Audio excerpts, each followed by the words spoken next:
স্ত্রীর প্রতি নবীজির ভালোবাসা। আসসালামু আলাইকুম রাহমাতুল্লাহ। প্রিয় দিনী ভাই ও বোনেরা, বিশ্বনবী সাল্লাল্লাহু আলাইহি ওয়াসাল্লাম স্ত্রীকে কিভাবে ভালোবাসতেন এবং কেমন ভালোবেসেছেন, আসুন আমরা এই বিষয়ে কিছুটা হলেও হাদিস থেকে দেখে নেই, শুনে নেই, জেনে নেই। অনেক পুরুষ আছে যারা স্ত্রীকে মারে। বিশ্বনবী সাল্লাল্লাহু আলাইহি ওয়াসাল্লাম বলেছেন, যেই স্বামী স্ত্রীকে মারধর করে ওই স্বামী হচ্ছে কাপুরুষ, নাউজুবিল্লাহ। এজন্য স্ত্রীকে কখনোই মারা যাবে না, কারণ এটা পুরুষত্বের পরিচয় নয়। স্ত্রী যদি কোনো অন্যায় করে তাহলে তাকে ভালোবেসে শাসন করা, কখনোই মারধর করা যাবে না। আসুন প্রিয় দিনী ভাই ও বোনেরা, বিশ্বনবী সাল্লাল্লাহু আলাইহি ওয়াসাল্লাম স্ত্রীকে কেমন ভালোবাসতেন তা আমরা জেনে নেই। 1. আম্মাজান আয়েশা রাদিয়াল্লাহু তাআলা আনহা যখন গোশতকে হাড্ডি ফেলে দিত, বিশ্বনবী সাল্লাল্লাহু আলাইহি ওয়াসাল্লাম ওই হাড্ডি তুলে চুষতে শুরু করতেন। সুবহানাল্লাহ। 2. বিশ্বনবী সাল্লাল্লাহু আলাইহি ওয়াসাল্লাম এবং আম্মাজান আয়েশা রাদিয়াল্লাহু তাআলা আনহা দুজনে মিলে একই বালতি থেকে পানি নিয়ে গোসল করতেন। সুবহানাল্লাহ। 3. আম্মাজান আয়েশা রাদিয়াল্লাহু তাআলা আনহা এবং বিশ্বনবী সাল্লাল্লাহু আলাইহি ওয়াসাল্লাম তারা জ্যোৎস্না রাতে খেলাধুলা করতেন। সুবহানাল্লাহ।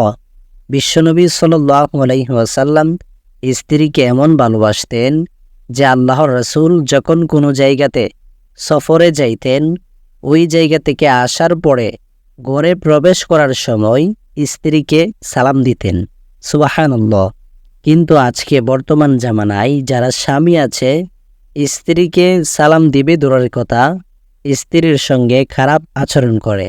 সে মনে করে আমি যদি স্ত্রীকে সালাম দেই তাহলে আমি ছোট হয়ে যাব। নাউজুবিল্লাহ।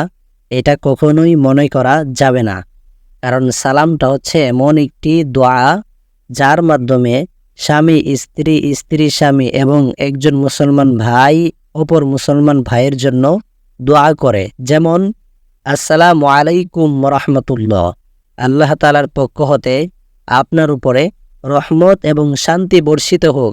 সুবহানাল্লাহ। ওয়া আলাইকুমুস সালাম রাহমাতুল্লাহি ওয়া বারাকাতুহু, আপনার উপরেও আল্লাহ তাআলার পক্ষ থেকে রহমত শান্তি বর্ষিত হোক। এই জন্য স্ত্রীকে কোনো জায়গায় গেলে ঘরে ঢোকার সময় সালাম দিবেন। রাসূল পাক সাল্লাল্লাহু আলাইহি ওয়াসাল্লামের একটি সুন্নাহ আপনি মানলেন, আর ওইটার মাধ্যমে আল্লাহ তাআলা আপনার সাংসারিক জীবনে সুখ শান্তি দিবে। সুবহানাল্লাহ। এই জন্য প্রিয় দিনী ভাই ও বোনেরা, অবশ্যই স্ত্রীকে ভালোবাসবেন যারা স্বামী আছেন, এবং যারা স্ত্রী আছেন তারাও স্বামীকে ভালোবাসবেন।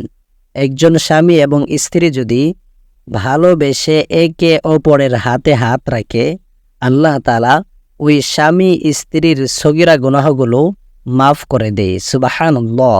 আল্লাহ রাব্বুল আলামিন সকল স্বামী স্ত্রীকে যাতে করে তারা সাংসারিক জীবনকে সুন্দরময় সুখময় করতে পারে, আল্লাহ তাআলা সেই তৌফিক দান করুক।